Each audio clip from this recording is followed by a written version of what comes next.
নমস্কাৰ বন্ধুসকল, মই এটা নতুন ভিডিঅ' লৈ আপোনালোকৰ আগত হাজিৰ হৈছোঁ। মোৰ লগতে হৈছে ঘটনা এটা, যি ঘটনাটোৰ বিষয়ে আপোনালোকৰ আগত মই ক'ব বিচাৰিছোঁ। আগতে আপোনালোকক তেনেকুৱা ঘটনাৰ বিষয়ে মই কোৱা নাই। মোৰ জীৱনত বৰ ডাঙৰ এটা ঘটনা ঘটিলে, যিটো মই গোটেই জীৱনটো পাহৰিব নোৱাৰোঁ। আৰু জীৱনটো মানে কি, মই নিশ্চয় মৰাৰ পাছতো কিজান মোৰ সেই ঘটনাটো মনত থাকিব।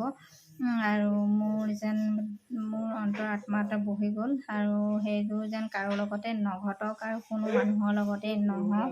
আৰু মানে কি, আপোনালোকক ক'বলৈ খুব বেয়াও লাগিছে, দুখো লাগিছে ঘটনাটোৰ বিষয়ে। আৰু আনকালে আপোনালোকক কোৱাও নাছিলোঁ। এতিয়া মই যিহেতু লাহে লাহে মোৰ বিষয়ে মই আপোনালোকৰ আগত ক'বলৈ চেষ্টা কৰিছোঁ আৰু ক'ব পাৰিম বুলি ভাবিছোঁ, যিহেতু মোৰ বিষয়ে আপোনালোকে জানক। আৰু মই কি কৰি ভাল পাওঁ, কেনেকৈ থাকি ভাল পাওঁ, আৰু মোৰ জন্মৰ পৰাই বহুত কষ্ট আৰু কষ্টতে পাৰ কৰিছোঁ। তাৰ উপৰিঞ্চিও মানে এতিয়া 2020 চনৰ ঘটনা, যিটো মই একেবাৰে মোৰ আত্মাৰ লগত আঁচ পৰিলে বুলি ক'ব লাগিব। যিহেতু কোনো দিনেই মানে কোনো জীৱনতে কোনো মানে কাৰণতে মানে পাহৰিব নোৱাৰোঁ। আৰু এই ঘটনাটো কি, তাৰ বিষয়ে আপোনালোকক ক'ব বিচাৰিছোঁ। তাৰ আগতে আপোনালোকে মোৰ চেনেলটো লাইক কৰিব আৰু ছাবস্ক্ৰাইব কৰিব, লগতে কমেণ্টত লিখিবলৈ নাপাহৰিব। পাৰিলে আপোনালোকে যদি মোৰ প্ৰতি অকণমান আপোনালোকৰ মৰম আছে, নিশ্চয় শ্বেয়াৰ কৰি দিব আন এজন মানুহে পাবলৈ, যিহেতু আনেও যাতে গম পাওক।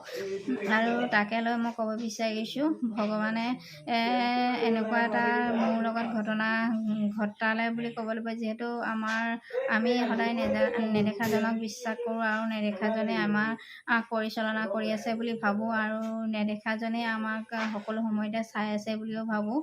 যিহেতু আমি কিবা কাৰণত যদি দুখত পৰোঁ, নিশ্চয় আমি ভগৱানক কথা কওঁ, আৰু কিবা যদি সুখো পাওঁ তেতিয়া ভগৱানৰ কথাকে কওঁ। আৰু প্ৰত্যেকটো সময়তে আমি ভগৱানক লৈয়ে কওঁ। সেয়েহে মই আপোনালোকক কৈছোঁ যে মোৰ জীৱনতো তেনেকুৱা এটা ঘটনা ঘটিলে, যিটো ঘটনাৰ বিষয়ে মই আপোনালোকৰ আগত ক'ব বিচাৰিছোঁ। আৰু কোৱাৰ পাছত আপোনালোকে নিশ্চয় মোক কমেণ্টত লিখিব।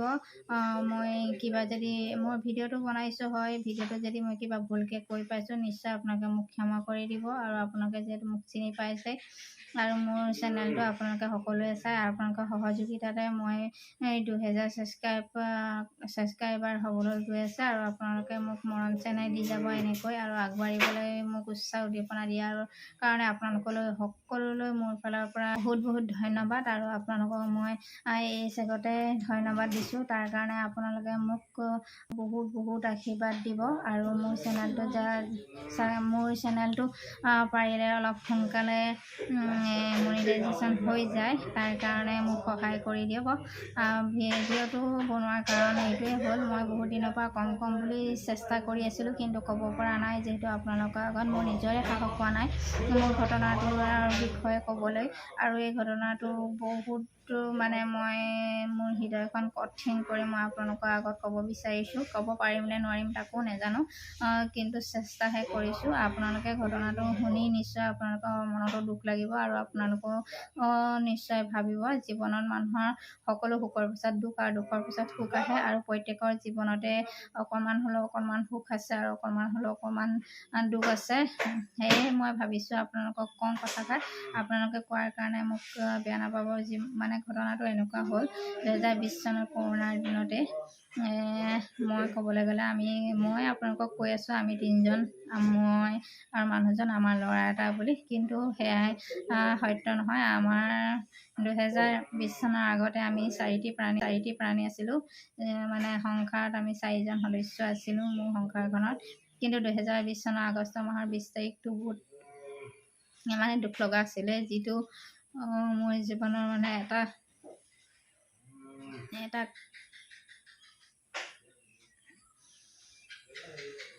চেষ্টা কৰিছিলোঁ মানে আপোনালোকক ক'ম বুলি, কিন্তু ক'ব নোৱাৰিমেই চাগে। মানে বহুত বেয়া দিন বুলি ক'ব লাগিব। যিটো দিন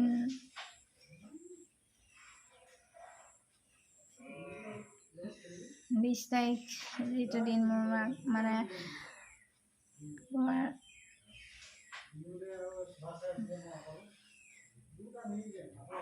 হ'ব দিয়া, চেষ্টা কৰোঁ।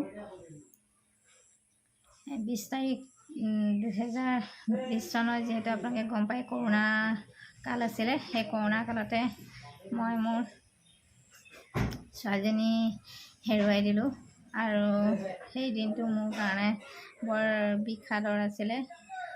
আৰু সেইদিনাখন মোৰ মানে এনেকুৱা পৰিস্থিতি হৈছিলে যিটো জীৱনত মানে কোনো মানুহকে তেনেকুৱা এটা দুখ ভগৱানে নিদিয়ক আৰু সেনেকুৱা এটা সময় নানক যিটো আমি মুখৰ আগত চাই থাকোঁতে মই আৰু মোৰ মানুহজনে চাই থকা অৱস্থাতে ডিব্ৰুগড় মেডিকেলত, যিহেতু আপোনালোকে গম পায় মই ডিব্ৰুগড় হয় আৰু আমি টিংখাঙৰ, আৰু ডিব্ৰুগড় মেডিকেলতে আমি আমাৰ ছোৱালীজনী হেৰুৱাবলগীয়া হ'ল।